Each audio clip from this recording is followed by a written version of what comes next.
She crossed the library in 16 steps and laid the petition for annulment on his desk like a thing she had finally decided to be done carrying. For 3 years, Adrian Wren, 4th Duke of Ashbourne, had ignored her at breakfast tables, in corridors, in the long evenings of a house they shared by name and not by company. He had paid her dressmaker. He had quartered her in the East Wing. He had sent his valet to ask her opinion on the menus, the tenants, the planting of the South Meadow, never asking himself. He had treated his wife as a man treats a clock he inherits with the estate. Necessary, kept wound, never met. She had stopped expecting to be met. That is what made this morning different. This morning she had decided she did not want to be a clock. The document was 3 sheets of paper, tied with a black ribbon her solicitor had chosen for clarity. The first line bore today's date, the 8th of April, 1815. The last line bore her name, in a handwriting steady as glass. Catherine Wren, Duchess of Ashbourne. Adrian, who had been writing a letter to a man in Antwerp about the price of bar iron, did not pick up the pages. He did not move. The pen in his right hand stopped above the paper at exactly the point where, 2 seconds earlier, he had intended to underline a number. He looked at the document. He looked at her. And then he did something a man who had been silent across a marriage for 3 years had no right at all to do. He went the colour of paper. For half a heartbeat, Catherine allowed herself to be a woman who could read a man's face. The colour going first from his temples, then from his mouth. The pen tilting in his fingers as if he had forgotten the way bone meets ink. The long line of his jaw, that jaw she had once, in another life, traced with her thumb on a wedding morning, clenching shut against a word he could not allow out. Then she put the reading away. She had not crossed 16 steps for theatre. "I require your signature," she said. Her voice was quiet, because quiet was what travelled in this house. "On all 3 pages, before the courts open on Friday." He set the pen down, the careful, deliberate motion of a man laying down a weapon. Catherine. It was the first time in 18 months he had said her name aloud. She heard it the way a deaf woman hears a string snap somewhere in the next room, distant and yet structurally important. "Adrian, the petition." He stood. He was tall. She'd forgotten, almost, the precise angle at which he filled the doorway. The morning light from the south window fell across the breadth of his shoulders, across the line of a coat she had not chosen for him, across hands that had not touched her since the first month of their marriage. He looked, briefly, like the man she had married. Then he looked, with greater accuracy, like a man who had just been told his house was on fire. "Catherine, please. 2 weeks." "No." One week. "You do not need a week to write a name." "I need..." His voice caught on something. He cleared it like a man with a stone in his throat. "I need to speak to you." "You have had 3 years to speak to me." "I am aware." "And in that time you have spoken to me on 12 occasions by my count. I marked them. I am very good at counting." The corner of his mouth did something. Almost a smile, almost a wince. He recognized the count. She had not known he recognized the count. "Catherine, you may have anything else. Anything. The London house, the Brighton estate, my mother's pearls, which I should have had reset for you 4 years ago and did not. You may have the carriage horses. You may have my name in writing, refusing forever to challenge whatever you petition for. But not yet. I do not want pearls. I know. I want my life." "I know that as well." She looked at him then. Really looked. Perhaps for the first time in 2 years. He had grown thinner. The skin at his temple was paler than at their wedding. There was a small, healed scar at the corner of his right eye she had not seen acquired. Whose name was on the lips of the woman who had been close enough to see him bleed for it? She stopped that thought before it became a question. The petition between them was not a petition about another woman. It was a petition about herself. 2 days, he said. 1. By the bell at noon tomorrow, he said, I will sign the pages. I give you my word. But before noon tomorrow, you will give me 1 hour in this room, and you will let me say what I should have said 3 years ago. That is all I ask of you. After that, anything you require. A man who had ignored his wife for 3 years did not get to bargain with her. She knew that. She had crossed 16 steps already. She could cross 16 more, out of the room, out of his hours. But the Duke of Ashbourne was the colour of paper. 1 hour, she said. Tomorrow at 11. I will sit in that chair. She did not turn to indicate it, but he knew which chair. And you will sit in this one. And when the bell strikes 12, I will hear no further word. Agreed. And the petition remains where it is. Yes. And if you have not signed by 12, my solicitor proceeds without your hand. Yes. And we do not pretend, between this hour and the next, that I came here for any reason other than the one I have stated. Catherine, yes or no, Adrian? His knuckles on the back of the chair were white. Yes. She turned at the door. She did not mean to. The morning had been planned, every step of it, for 16 there and 16 back. What can possibly, she said, quietly, as if asking the question of the door frame rather than the man, have changed in 3 years, that you wish to say it now? He did not answer at once. He looked at the pen on the desk. He looked at the petition. He looked at the south window, where a hawthorn was just beginning to put out its first white blossoms. Nothing has changed, he said. That is the difficulty. She went out before her face could betray her. She closed the library door behind her. She crossed the corridor and took the back stairs and did not, until she reached the small sitting room of the east wing, allow herself to set her hand against the doorframe. She held it there. She held it the way a sailor holds a mast, not for comfort, but against capsizing. The east wing in April smelled of wood smoke, and the polish Polly used on the rosewood escritoire. The fire had burned down to a low orange line that still gave off enough heat to keep the chill of the long stone corridor at bay. Outside the window, Catherine had counted the windows of this room many times, on many mornings, and there were 7, the same 7 there had been on the morning after her wedding. The formal garden was beginning to put out the first green of the season. A pair of thrushes was doing whatever it is thrushes do in April, with vigorous and untranslatable opinion. A delivery cart with a striped canvas hood stood at the kitchen door. A maid was crossing the south lawn with a basket of damp linen. The world, indifferently and on its own schedule, was beginning to be the kind of world that smelled green again. None of which Catherine, in that moment, was registering. Her hand was on the doorframe. Her breath was very level. Her mouth was holding a shape it had not held in 3 years. A shape that contained, however small a portion, hope. She did not yet know that this was what the shape was. She knew only that her teeth were aching, in the way teeth ache when one has been clenching them for some considerable period without noticing. In the library, behind her, the Duke of Ashbourne sat slowly down in his chair. He picked up the pen he had laid down. He drew it across his palm, hard enough to leave a line of ink. He folded the petition with the care of a man folding the corner of a page he was afraid to lose.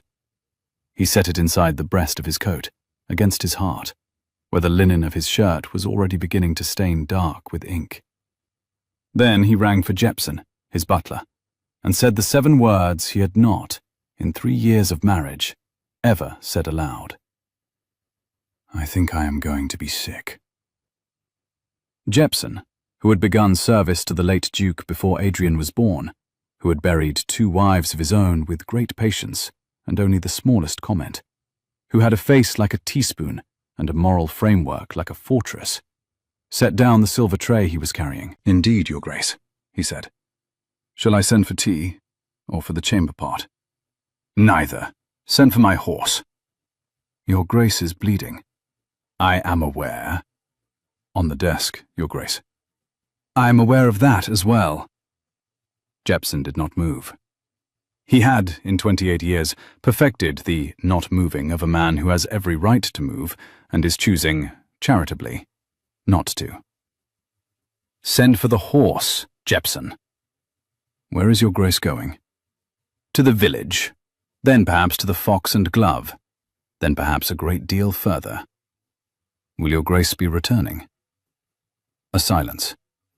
Adrian, who had ignored his wife for 3 years, who had built the careful architecture of that ignoring with every fibre of his careful architectural soul, looked at the wet ink on his palm. "Yes," he said.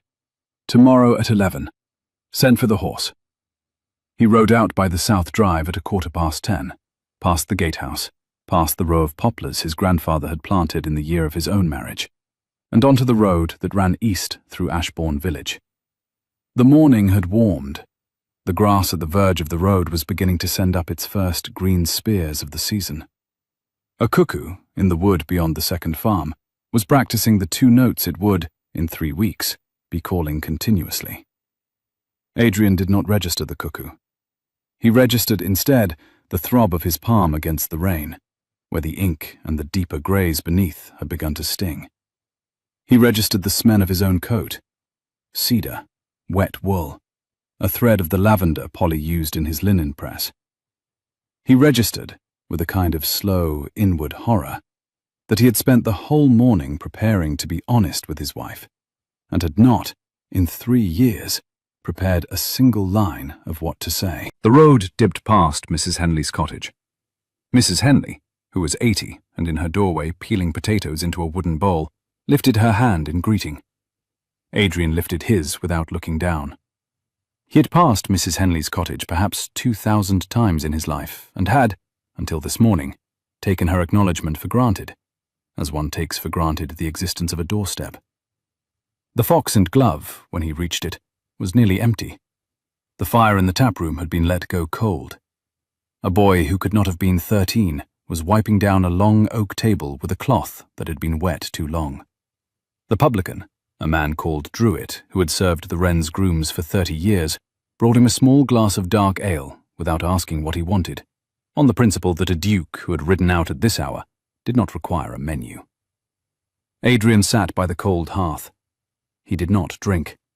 He had not, he realized, intended to drink. He had intended to be in a room that contained no Catherine, no Jepson, no portrait under a sheet, no petition for annulment. The Fox and Glove qualified. He sat for an hour. He watched a fly, of unusual size for so early in April, bump itself patiently against the inside of a leaded window.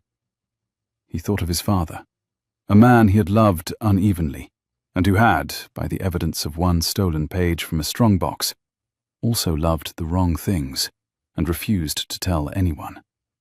And he wondered, for the first time in 3 years, whether the inheritance of that love had been something he could have refused. He had not refused. He had, instead, built a fortress. He had been, by his own design, the 4th Duke of Ashbourne who never quite arrived in his own marriage. The fortress had been costly. It had cost him 3 winters of solitary suppers, 3 Aprils of looking at a hawthorn through a south window without comment, 3 full years of the woman across the corridor whose breathing in sleep he could identify, after all this time, by ear. The cut at his hairline was not from a horse. It was from his own hand, on the iron bracket above the cold fireplace at the Fox and Glove, which he had hit, once, with the side of his head, in a single, foolish movement of self-disgust, while the publican was in the cellar fetching a fresh barrel and could not see. Adrian had cleaned it on his sleeve. He had ridden home, by the longer road through the home wood, with a thin, dried track at his temple, and an idea, half-formed, that he had reached the bottom of a thing he had been falling into for a long time. A man at the bottom of a thing has, at any rate, a floor under him. That, Adrian had decided on the long ride home, was a kind of beginning. Upstairs, in the East Wing, Catherine did not weep. She had given up weeping in the second month of her marriage, and had not taken it up again since, on the principle that one did not perform an art for which one had no audience. Instead, she sat on the edge of her bed and counted the windows of the room, which she had counted on every difficult morning for 3 years. 7. The same as on the first morning, when she had also counted them, and had also not wept. She had been 25 then. She was 28 now. 3 years was the length of a small war, or the time it takes a hawthorn to make berries. Her maid Polly came in with the breakfast tray she had not eaten. "Your Grace did not touch the toast." "I will eat the toast at supper. Take it away." "His Grace has gone out, Your Grace." "I saw." "He is bleeding, Your Grace." "He has cut his palm on a pen. I have lived with him long enough to know the difference between a wound and an inconvenience." Polly did not laugh, because Polly had been with Catherine for 3 years and had learned in that time that laughter at the Duchess's drier remarks was a thing the Duchess preferred to deliver herself.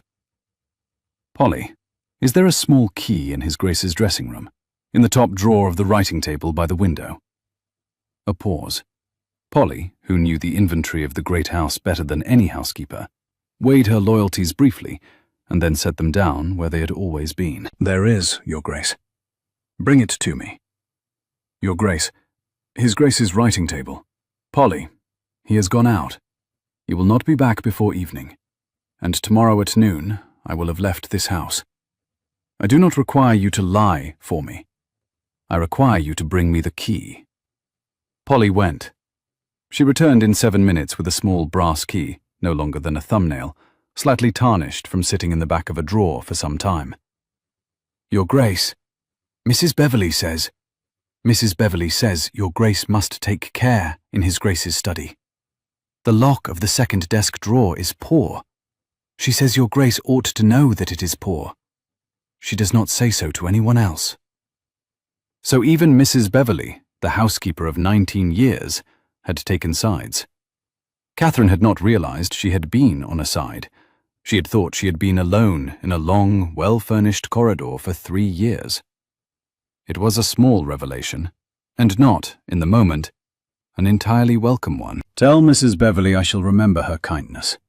And Polly, keep the household in their rooms this morning. I have an hour of quiet to take." She crossed the corridor. She crossed the great hall. She crossed Adrian's study, empty, the fire low, the smell of his cologne, cedar, dry tobacco, something like a cold wind off river stones, hanging in the curtains. And she stood at the second desk drawer and tried the key. It did not fit. Mrs. Beverley's warning had been more than a warning. It had been a hint. Catherine drew a hairpin from her chignon and bent over the lock the way her father had once taught her to do, on a rainy afternoon when she was 12 and bored, and had asked him how thieves got into houses. Her father, the late Mr. Aldenford, had been a country gentleman of strong inheritance and stronger opinions, and had answered every question his only daughter asked on the principle that the world owed her a complete set of facts. The drawer opened. What was inside took her some minutes to understand. Or rather, the items required understanding in stages. The first stage was inventory. She lifted them out one by one and laid them in a row across the green leather of the desk. Letters, ledger, leather case, velvet-wrapped miniature. She used her handkerchief between her fingers and the paper because she was a methodical woman, and methodical women preserved evidence. The second stage was identification. The handwriting on the ledger was Adrian's. She had seen it on 3 letters during their courtship, a tall, slightly leaning hand, with the long descenders of a man who had been taught his copperplate by a tutor from Edinburgh. The paper of the ledger was the same blue-grey foolscap the steward used for the estate accounts. The £40 entries were in 2 columns, date and recipient. The recipient column held 2 words only, written and rewritten 36 times. Mrs. Carmody. The third stage was meaning. Catherine sat down, not, at first, in his chair, but in the upright reading chair beside the window, and set her hands flat on her lap and considered what she was looking at. A man who paid £40 a month faithfully to a woman called Mrs. Carmody for 36 months did so for one of three reasons. Either the woman was a dependent of his father whose pension had been mishandled and Adrian had quietly corrected the mismanagement, or the woman had been Adrian's housekeeper at some earlier period and this was a settlement, or the woman was Adrian's dependent for some less straightforward reason. Catherine was a woman who liked, in private, to consider all three possibilities at once before settling on the least insulting. She did not, at this stage, settle. She picked up the velvet bundle. The miniature in oil on ivory, 3 inches by 2, had been painted by an unsteady but very attentive hand. The brushwork on the lace at the throat was almost too careful. The hand of an amateur who had been taught to draw and had never been taught to paint with confidence. The face was hers. The expression was the half-turned, half-laughing expression she had worn, briefly, on the chapel steps, between the rector's blessing and the moment her new husband had taken her arm. She had not known anyone had been studying her face on the chapel steps. The miniature was wrapped in a square of dark velvet, the kind of velvet a man kept things in if he intended to look at them often. There were letters. A great many letters. The most recent dated 3 weeks ago. The handwriting was not one she had seen before, but the wax seal was clear. A leaping wolf, the crest of Lord Hargrove of the neighbouring estate. There was a ledger in Adrian's hand, recording payments of £40 a month, made on the 1st of every month, for 36 months exactly, to a name she did not know. Mrs. Carmody, care of Brown & Sons, Lyme, Devonshire. There was a small leather case. Inside the case, a pair of gloves she had given him on the 2nd week of their marriage, and had assumed he had thrown out. They were folded, as if they had been folded a great many times. And at the back of the drawer, wrapped in a square of dark velvet, there was a small painted miniature, perhaps 3 inches across, oil on ivory, of a woman in a wedding gown. She was looking just past the painter's shoulder, the way brides look when they have just turned to the next person in line. The light was the light of an April morning. The dress was the dress Catherine had worn on the 8th of April, 3 years and 3 days ago. The face was Catherine's own. She sat down in Adrian's chair. She did not weep. She had given up weeping, but for the first time in 3 years, she felt something move in her. Neither anger nor relief, but a slow turning, the way a heavy ship turns into a wind it has been refusing to acknowledge. Then she read the letters.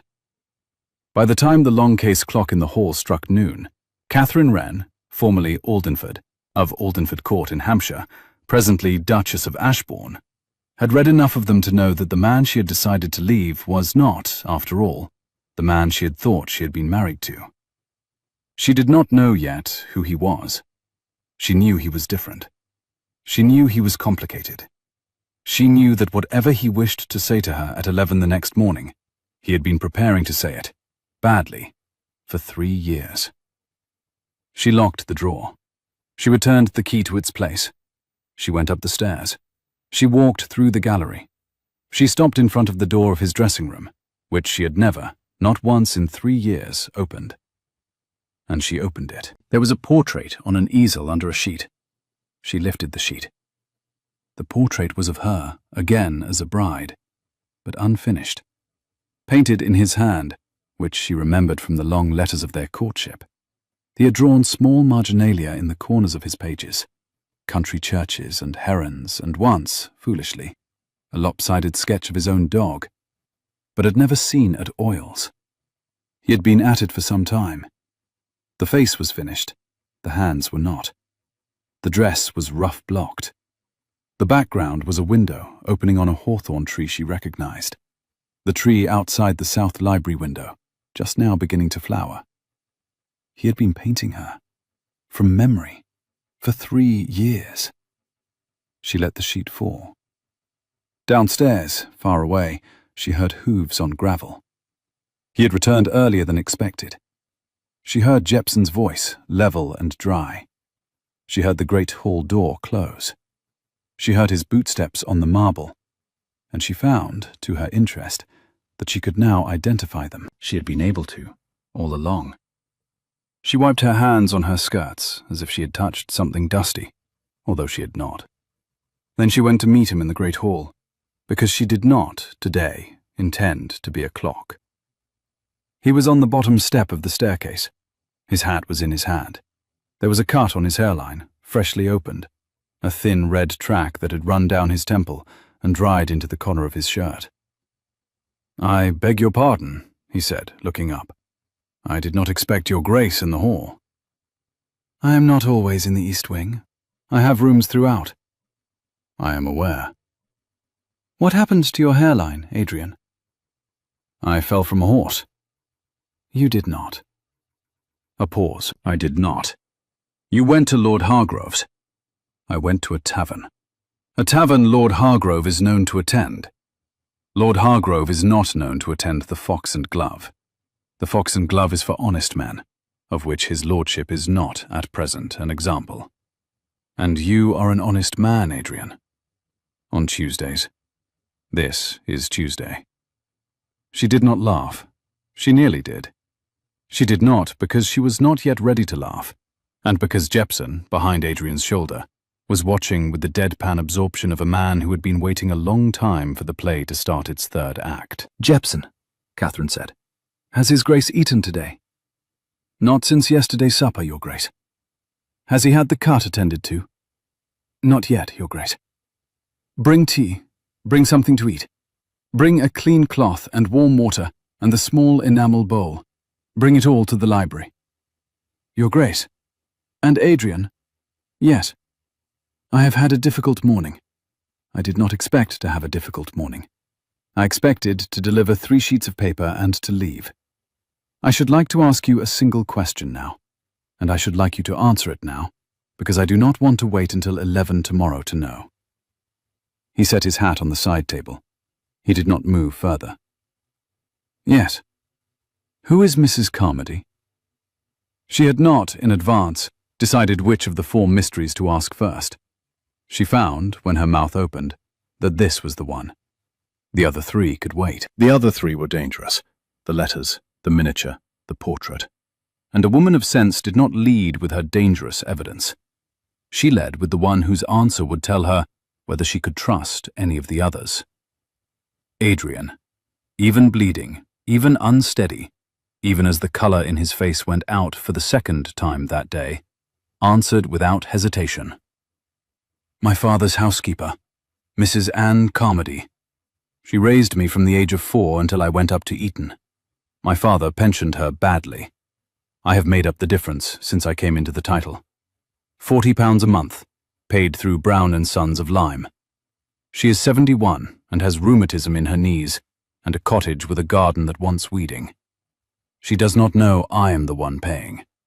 She believes the late Duke arranged it before he was carried away from us. I would not wish to disturb that belief." It was the longest single speech Adrian had made in Catherine's presence in 3 years. She listened to it the way one listens to the verdict of a jury. "Why did you not tell me?" He looked at his hat on the side table.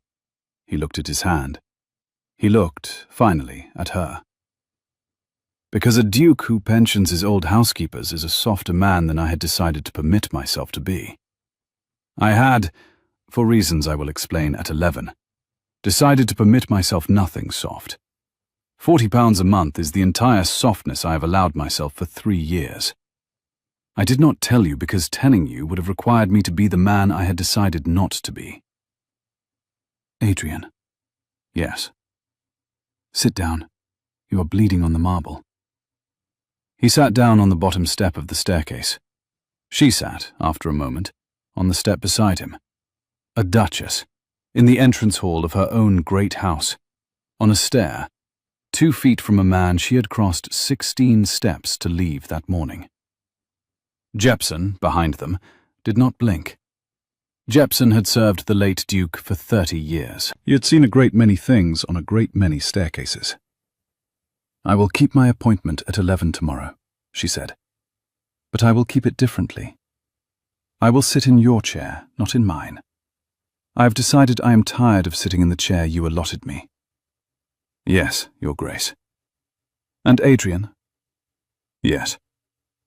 You will eat the supper Jepson has been bringing up to your study every evening for 3 years. The one you do not eat. That ends tonight. If we are to have a difficult conversation tomorrow morning, I require both of us to have eaten. Yes. And one further thing. Polly is going to attend that cut. She is better at it than your valet.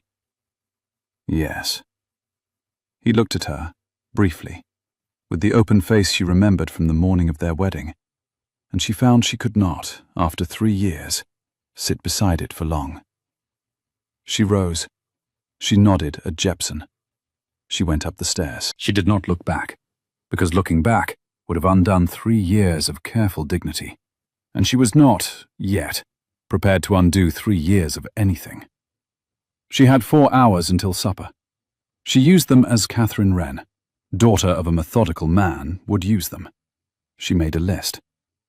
The list was 3 columns wide and 2 pages long. Column 1. Things Adrian had told her this morning. Column 2. Things she had found in his drawer. Column 3. Questions for 11 o'clock tomorrow. By the time the supper bell rang, the list had grown a 4th column. Things she would require of her husband, if she chose, after all, not to leave him. The dinner was the first they had eaten together in the dining room since the 2nd month of their marriage. It was not romantic. It was not even tender. It was 2 adults at opposite ends of a long oak table, with Jepson serving silently between them, while a cool spring rain began to wash the gravel of the south drive. Adrian, with the cut at his hairline cleaned and plastered, ate everything that was put in front of him, with the resigned obedience of a man on the 2nd day of an illness. Catherine, at her own end, ate 3 full courses for the first time in 18 months, and surprised herself, several times, with the discovery that her appetite had not, in fact, vanished. It had merely been waiting for permission. They did not speak. Once, between courses, Adrian said, "The hawthorn outside the library is in flower this year." She said, "Yes, I noticed it this morning." He said, "It was not in flower the year we married." She said, "It was not. I remember. The blossom was 3 weeks late." He looked at her, briefly, across the length of the table. "I remember as well." It was not a great deal to say, after 3 years. It was, however, more than they had said at any previous supper. She returned to her room and slept, against expectation, deeply. She had expected to lie awake. She had laid out, in her mind, the order of the questions she would ask in the morning, the order she would not ask, the order in which she would deliver her own portfolio if the conversation reached that point. She had set the candle on the mantelpiece for the long inspection of an unsettled night. The candle, when she woke at 5, had burned 3/4 down without her supervision. A kind of treasonous peace, she thought, fishing for irritation, and not quite catching it. The body had decided things the mind had not. She rose at 6. She wrote a brief letter to Mr. Whitmore Brown in London, instructing him not to act on Friday's filing date until further notice. She sealed it and gave it to the Morning Post. She bathed. She dressed in the dove-grey morning gown that suited her best for occasions in which she did not yet know what role she would be playing. She walked the gallery once, slowly, with her hand brushing the carved oak of the banister rail, the wood worn dark and smooth by 3 centuries of Wren women descending to breakfast. She had touched it for the first time, as a Wren, 3 years ago, in a wedding gown, on the way down to a chapel where a man had said yes to her, in a voice he had been preparing, she now understood, to spend 3 years recanting. She breakfasted, alone, at the long oak table where she had eaten supper the night before. The candles had been replaced. The hawthorn outside the south library window, she could see the corner of it from the dining room if she leaned a little, was still in flower. She drank 1 cup of tea and ate 3/4 of a piece of toast. Then she went to the library, 10 minutes early, and took her chair. She did not, today, count the steps. It was no longer a journey for which she required a count. At 11 the next morning, she sat in his chair. He sat in hers. It took him 43 minutes to say everything he had been preparing for 3 years. She let him take all of it. She did not interrupt. She did not, except once, change expression. Her face was the face her father had taught her to keep when receiving difficult news from solicitors, builders, or men proposing marriage on insufficient evidence. Composed, attentive, signaling nothing. What he told her was this. On the night before their wedding, the 7th of April, 1812, he had received, by a private courier whose face he did not see, a letter from Lord Edmund Hargrove of Hargrove Hall, the estate that bordered Ashbourne to the north. The letter contained 2 things.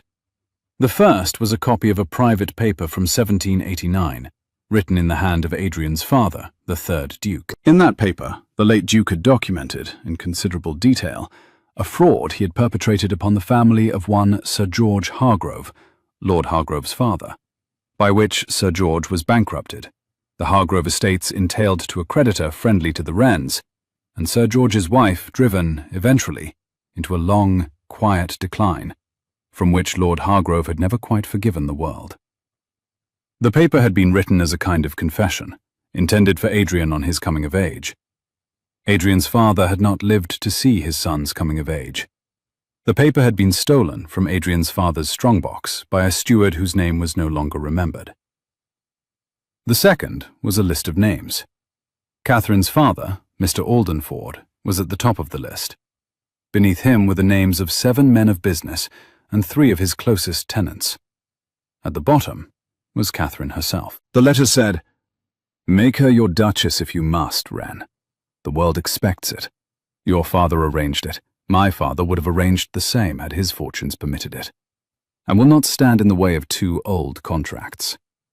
But make her your wife in any meaningful sense, and I will publish the enclosed paper, and bring 40 witnesses to prove it, and ruin your name.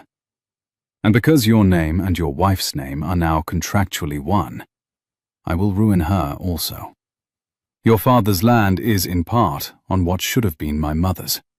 Half her holdings are vulnerable. I have the lawyers ready. If you make her a duchess in name only, if you live as you must seem to live, separately, civilly, without children, I will let her keep what she has. If you make her your wife in body, in mind, in love, I will take from her everything your father took from mine. My patience ended on the day my father did. I do not require it to recover." Adrian, on the night before his wedding, had read the letter 3 times. Then he had ridden, in the dark, the 7 miles to Hargrove Hall, where he had been received civilly in a study lit by 2 candles. Lord Hargrove, only 7 years older than Adrian, but wearing the face of a man who had decided some time ago to be older, had declined to negotiate. The terms were as written. There were no other terms. If Adrian wanted Catherine to be safe, Adrian would marry her tomorrow, and then, gently, decisively, lastingly, withdraw from her. Adrian had ridden home and married her in the morning. He had withdrawn that night, from her bed, from her conversation, from her presence. He had built around her, in the years since, an elaborate, expensive, courteous fortress of inattention, calibrated to suggest to any watching eye, and there were watching eyes, there were always watching eyes, that the Duke of Ashbourne neither valued nor much noticed his duchess. The fortress had worked. Hargrove had not moved against her, not in 3 years. Then, 3 weeks ago, Hargrove had written again. The letter Catherine had read in the locked drawer. The arrangement, the letter said, no longer pleased him. "Your wife," Hargrove had written, "has begun to receive interesting correspondence from London. A gentleman by the name of Mr. Whitmore Brown. I begin to wonder if she has been less inattentive than you have been. I begin to wonder if our arrangement has been a courtesy I extended for no return.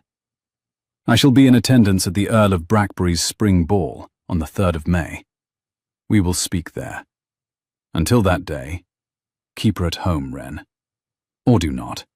It hardly signifies. The board has been resetting itself for some time. Catherine had read this letter the previous afternoon. She had read it 3 times. Mr. Whitmore Brown, of London, was the solicitor she had retained 4 months ago to draft the very petition she had laid on Adrian's desk that morning. She did not tell Adrian, at 11 the next morning, what she had read, or what Mr. Brown had been corresponding with her about. She let him finish. He was, by the end of his account, sitting forward in her chair with his elbows on his knees and his hands clasped between them, the way a man sits in a chapel pew when he has come not for comfort, but for verdict. The fire, which Jepson had lit at 10:30 and had not had to feed since, had burned to a glowing, low bed of coals that breathed warmth in slow waves into the room. The hawthorn outside the south window was casting a pattern of pale sun and white blossom shadow across the carpet, in slow movement, as the spring wind worked the branches. When he had finished, the long case clock in the corner of the library struck 12:15. The chime rang flat and dry through the room. 3 slow strokes, the last of them attenuating itself to a thin, held tone the carpet absorbed reluctantly. Catherine waited until the silence after the chime had reassembled itself before she spoke. She wanted the words to have a clean place to land. Adrian, I'm going to repeat back to you, in the simplest terms I can find, what you have just told me. You will not interrupt. You will say only yes or no in turn. I require this exercise because the matters at hand are large, and I do not wish either of us to leave this room mistaken about the shape of what has been done. He folded his hands more tightly. He did not answer. She had not yet asked. You ignored me to protect me. Yes. You did not consult me. No. You did not give me the chance to fight beside you. No. You took 3 years of my life. A pause. He looked at the carpet. He looked at the petition, now resting on the desk where she had laid it the morning before. He looked at her. Yes. A long silence. The hawthorn outside the south window was in full flower now. The room smelled, faintly, of the white blossoms and beeswax and the dry edge of old paper. And what will you do, she said, if I sign the petition this morning and Lord Hargrove arrives at the Brackbury ball in 3 weeks' time, expecting to find an unmarried duchess to humiliate? I will be there. He will not humiliate you. You will not be there. I will not be your wife. I will be there as the man who was your husband. He will laugh. He will not laugh long. You will ride to a tavern and come back bleeding. I will, if necessary. That is not a plan. No. That is an improvisation. Improvisations are how men with broken plans pretend to be men with plans. Yes. Adrian, listen to me very carefully. I am going to say a great many words now. I require you not to interrupt. He folded his hands in his lap. He looked at her. He did not interrupt. You have built this fortress alone. You have manned its walls alone for 3 years. You have, in the manner of a particular kind of man, decided that doing so privately was a proof of your love. It was not. It was a proof of your fear. She paused. The fire moved a single coal in the grate. He did not look up. She had not asked him to. And it was a kind of insult you may not have noticed.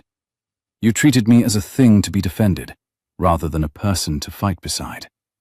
You did not ask me whether I would prefer 3 years of polite distance, or 3 years of partnership in ruin. You decided. You decided for me. You took the decision out of my hands, the way one takes a heavy plate from a child's hand, with the kindness of someone who imagines themselves wiser. A breath. She set her palms flat on the arms of his chair. He had been her husband, technically, for 3 years. She had only now, in the last 24 hours, become his wife in a sense the world would have recognized as such, The seat of him was warm. "I am not a child, Adrian. I was your wife. I was your wife on the morning you read that letter. I would have been useful.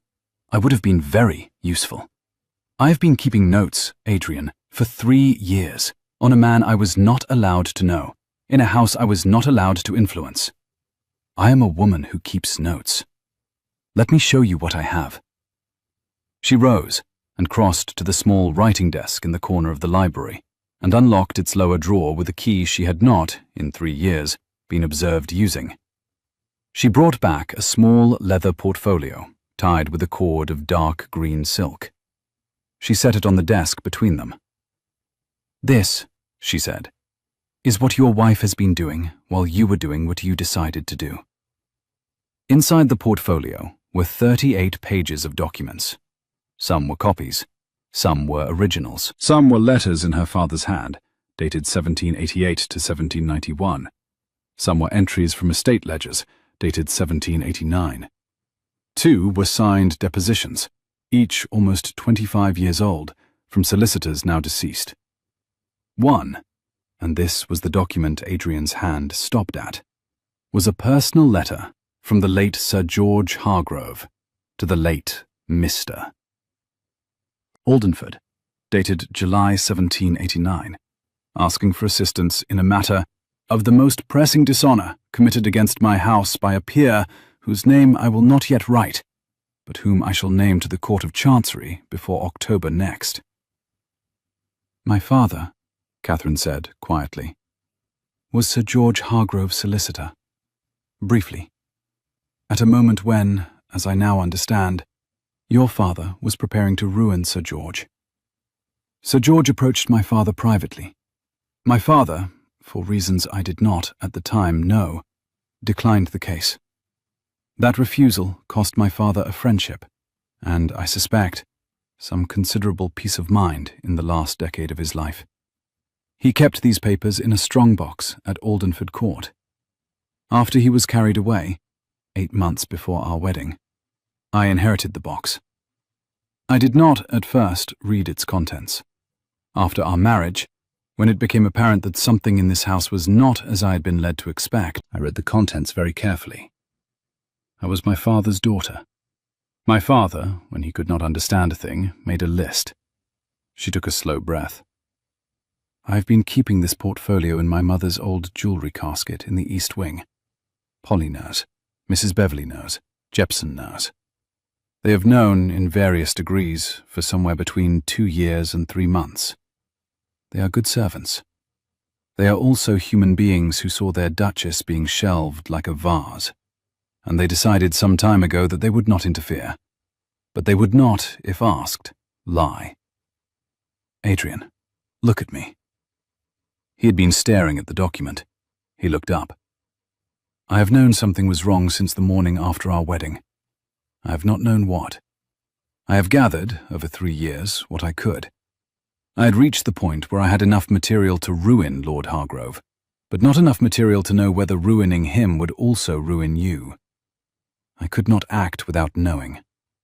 She let the sentence settle, the pen in his hand.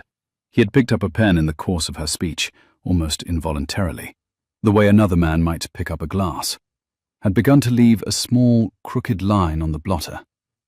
She did not point this out. I could not ask you, because you were not speaking to me. I could not leave, because leaving without acting felt like an abandonment of a problem I now believed was real. So I did the only thing left. I had Mr. Brown draft an annulment petition. I intended to deliver it to you, and I intended to watch your face when I did. He set the pen down. He set it down with the tenderness of a man placing a chance hand on a coverlet. I needed to know whether you would let me go without explanation, in which case Hargrove was not the issue. You simply did not love me. Or whether you would beg me to wait. I needed your face, Adrian. I needed to read your face for the answer to a question I had been carrying for 3 years. Do you understand? He understood. The understanding moved across his face, the way a wave moves across a beach. Slowly, and then all at once. Yes. She told him she did not require the petition to be signed that day. He said he was aware. She told him that there was something else she required of him. I require that we now, together, destroy Edmund Hargrove. Not gently, not slowly, not through one careful maneuver at a society ball. I require that we ruin him by the 17th of June, publicly, permanently, by documented evidence in the courts, in the papers, in the Lords. I require that we go to London tomorrow morning. I require that we take the portfolio and your evidence and Mrs. Carmody's old correspondence, which I noticed in the bottom of your drawer and which contains, if I have read it correctly, a useful witness. And I require that we go to Mr. Whitmore Brown, who is, in addition to my solicitor, a personal friend of 2 members of the bench. I require that you be my partner now. I require that we no longer protect each other from information. I require that we be, for the duration of this matter, one person. Adrian was crying, quietly, politely, the way a man cries when he is, for the first time in his adult life, allowed to. He nodded once, slowly, with the gravity of a man receiving a charge for which he has been waiting too long. She watched the nod settle on him, and then, without softening, set out her conditions. After Hargrove was ruined, she told him, after the matter was closed, she would decide whether to sign the petition. She had not yet decided. He was not to pressure her. He was not to perform repentance, nor to buy her jewelry, nor to ride to taverns. He was not, ever again, to decide for her what she was permitted to know about her own life. If he ever did, and here, for the first time, she leaned forward across the desk and made him meet her eyes, she would leave the same week. She would not threaten. She would go. I know, he said. Then we are partners. Yes. And one more thing. Yes. The portrait in your dressing room. He covered his eyes with one hand. Catherine. Finish it.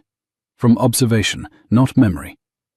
I will sit for you on Tuesday evenings, after supper, in the library, in this chair, in the ruby gown my dressmaker is finishing this week. You have not painted in 3 years.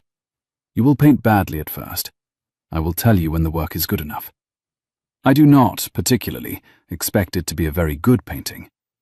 I expect it to be a true painting, which is different. You are not a great painter. You are an attentive one. That will do. Tuesdays. Every Tuesday, until the painting is finished, or until I leave you, whichever comes first. He laughed, then, a single, wet, surprised laugh, and Jepson, on the other side of the library door, took the opportunity to come in with the tea. They went up to London that afternoon. They went together in one carriage, with Polly and Adrian's valet on the box, with the portfolio on the seat between them, with the petition still, Catherine had not asked for it back, folded in the breast of Adrian's coat. It is not necessary to recount everything that happened in London over the following 2 weeks, because what happened in London was, in essence, the visible outworking of a thing that had already been decided in the library at Ashbourne on the morning of the 9th of April. Mr. Whitmore Brown, of Brown and Beach, of Lincoln's Inn, a man of 70 whom Catherine had retained on her father's old recommendation, looked at the portfolio for a quarter of an hour and said, "Ah," with a kind of grim professional pleasure. He set the documents in 3 small piles on his enormous walnut desk, in a sequence that appeared, to anyone observing, to be alphabetical, and was, in fact, strategic. He took out a fresh sheet of paper, wrote 4 names down, looked up at Catherine and Adrian, and said, "Your graces will require a week." Then he rang for his clerks, who were 4 in number, and put all 4 of them on the matter without further ceremony. By the 3rd day, Brown's clerks had located 2 living witnesses to the 1789 fraud, Mrs. Anne Carmody being one, and an aging Mr. Tilney of Bath being the other, and had persuaded both to give sworn statements. Mrs. Carmody, on being told for the first time who had been pensioning her these 18 years, set down her teacup with great care. looked at Adrian for a long moment over the rim of her spectacles, and said only, "I had wondered. The Duke, your father, was not the man for it. I am glad it was you." She gave her statement that same afternoon, in a clear country hand, with one paragraph in which she described, with the precision of a woman who has spent 40 years polishing the silver of a man she did not respect, the late Duke's habits, his desk, his strongbox, and the morning she had seen the steward leave the study with a paper folded inside his coat.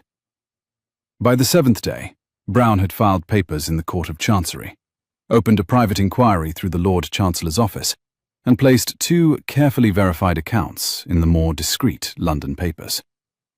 By the 10th day, Lord Hargrove's lawyer had presented at Brown and Beach with a request for a private conversation. By the 12th day, Lord Hargrove himself had retired, indefinitely, to a small house in the north of England, and his peerage had been quietly stripped of 3 of its most lucrative magistrate appointments, pending a matter in the Lords expected to take 18 months and to end, in all likelihood, badly for him.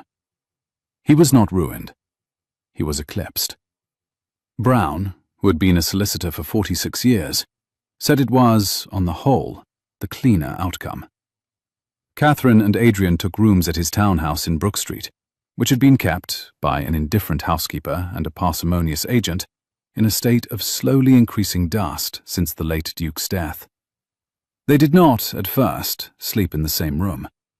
They occupied opposite corners of the house, she in the south-facing chamber that had been the late Duchess's, he in his father's old bedroom on the east side, and met for breakfast in a small back parlour where a fire had been lit at 6.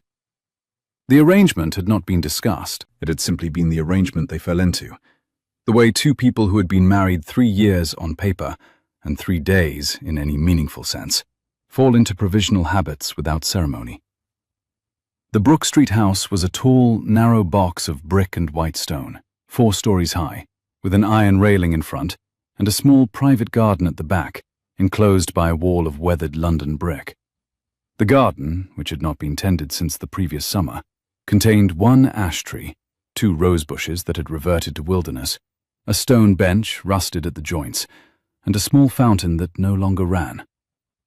Catherine, on the 3rd morning, instructed the housekeeper to bring out a pair of secateurs and to find a man for the fountain.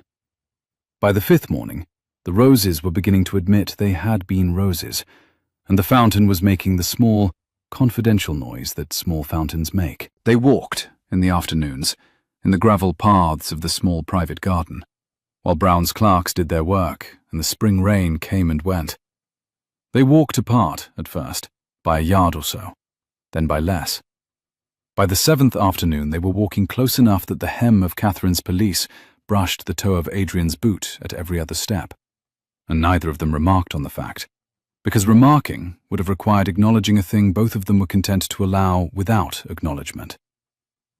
Catherine, in those London weeks, learned the rhythm of Brown and Beach's offices, the Lincoln's Inn courtyard with its single tilted lamp-post, the worn flight of stone steps, the entrance hall with its 2 ferns and its old porter, the long upstairs corridor with its smell of beeswax and law paper, and a particular variety of stale pipe smoke that did not seem to come from any one source. She came to know each of Brown's 4 clerks by their writing hands, since she rarely saw them in person. They were forever bent over deeds in a back room, and were brought out, in turn, only to deliver the small bows that men of their kind delivered to a duchess who had walked unannounced into a working office. In the evenings, Catherine read. Adrian wrote letters. The letters were long, and were addressed to people he had not written to in 3 years. Old schoolfellows, a cousin in Edinburgh, his mother's sister in York, and were, in their own modest way, the slow re-stitching of a man back into the fabric of his world. Catherine did not read his letters. She did not require to. She could see, at the end of every evening, the lift of his shoulders as he set them aside, and she had come, very quickly, to recognize that lift as the first symptom of a man who was, against considerable resistance, beginning to be at peace. The Earl of Brackbury's spring ball took place on the 3rd of May, as planned. The Duke and Duchess of Ashbourne attended. They arrived together. Catherine wore the ruby gown her dressmaker had finished 4 days earlier. Adrian wore evening dress and a small white scar at his hairline, and the air of a man who has not, for some time, been allowed in a place full of music and is uncertain whether to enjoy it. Lord Hargrove did not attend. His name, Catherine noted with a small private satisfaction, had been crossed off the guest list in the steward's neat hand. Brackbury House, on a May evening, smelled of wax candles and lemon polish and the warm green air of a great square garden whose lilacs were beginning to come in.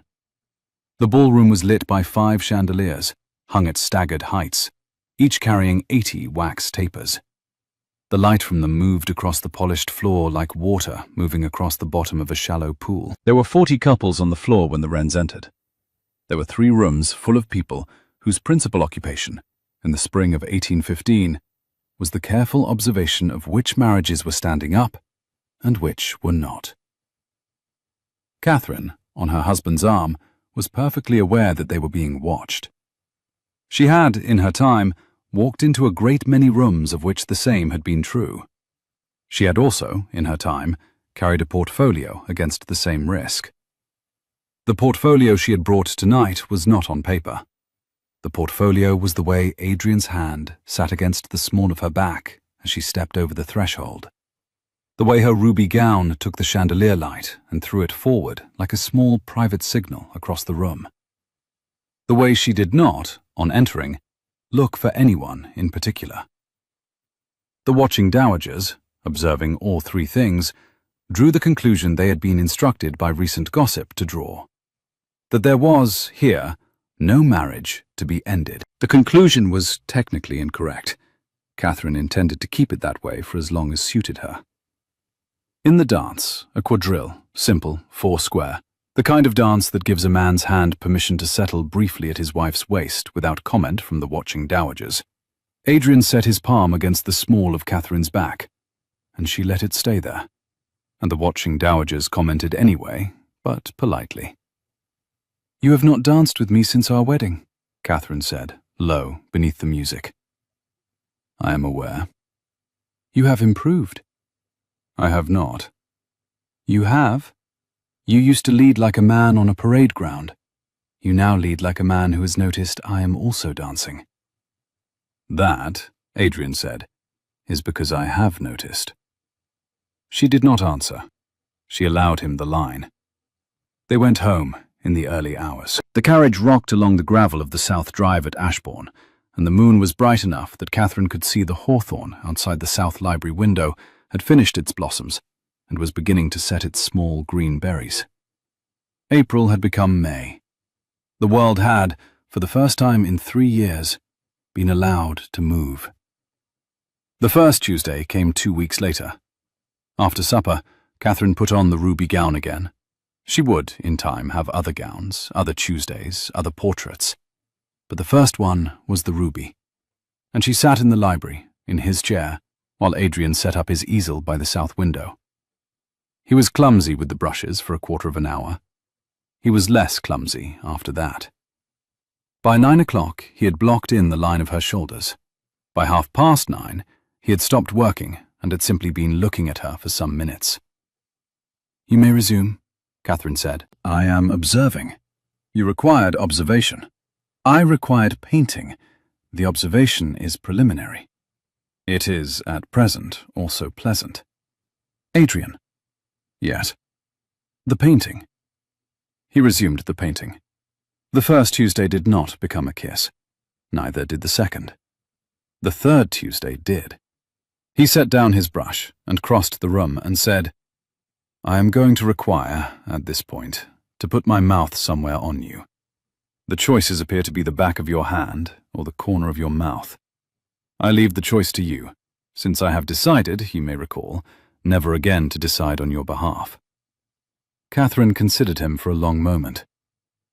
"The corner of my mouth, Adrian, with your hand at the back of my neck, where it has not been in 3 years. I have an idea of how it ought to feel, and I should like, at this point, to verify the idea." He verified the idea. The kiss was longer than either of them had planned. It was the kind of kiss that put paid. in a single 8-minute exchange, to 3 years of inattentive supper, separate doorframes, and unwritten letters. It was, also, the kiss of 2 adults who had, by then, fought a small private war together and won it. And that, Catherine thought afterwards, was perhaps where the kiss carried what it carried. It was not the kiss of the 2nd month of their marriage. It was a kiss that had been earned, very expensively, against the grain of 3 years of foolishness. "I love you," Adrian said, into her hair, when the kiss was over. "I have loved you every day of 3 years. I am aware. I have been aware for some time. Adrian, listen. I have decided not to sign the petition. I decided 3 days ago. I have not yet told my solicitor." A pause, long enough to be felt across the carpet between them.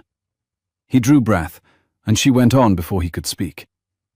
She required, she said, that the petition not be destroyed. It was to sit on the mantelpiece in this library, in the small glass paperweight he had bought in London on the 14th of April, where it could be observed by both of them at any hour. They would treat it as a thing they had kept and not used, like a ledger, like a scar. They would not pretend it had never existed. She would not have it pretended. "It will sit on the mantelpiece," he said. "For how long, Catherine?"